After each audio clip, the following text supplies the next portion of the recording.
তান্ত্রিক জাদু দিয়ে আর কি সাপগুলো এখান থেকে নামাবে। আসসালামু আলাইকুম। আপনারা বর্তমান যে খেলাটা দেখবেন এটা হচ্ছে আমাদের গ্রাম অঞ্চলের পাতা খেলা। চারপাশে জায়গায় জায়গায় একটা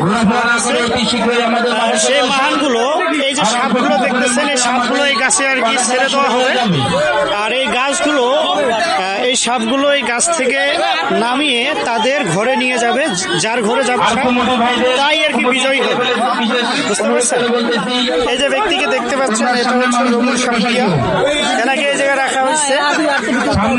এটা হচ্ছে তান্ত্রিক জাদু দিয়ে আর কি সাপগুলো এখান থেকে নামাবে। এই যে আপনারা কোলার গাছটা দেখতে পাচ্ছেন, এই গাছ থেকে আর কি তান্ত্রিক জাদু দিয়ে মাহানরা এই গাছ থেকে সাপগুলো উপর থেকে পাড়িয়ে তারপরে এখানে তাদের ঘরে নিয়ে যাবে, বুঝতে পারছেন? এখানে প্রত্যেকটা মাহান আর কি তান্ত্রিক জাদু দিয়ে তাদের ঘরে সাপগুলো নিয়ে যাবে। যে আগে নিয়ে যাবে তা দিয়ে সেই আর কি বিজয়ী হবে। তাকে প্রথম পুরস্কার দেওয়া হবে 1 লক্ষ টাকা। এখানে দেখেন প্রচুর দর্শক, আশেপাশে দর্শক আপনি দেখতে পাচ্ছেন, এখানে প্রচুর পরিমাণ দর্শক এখানে আসছে।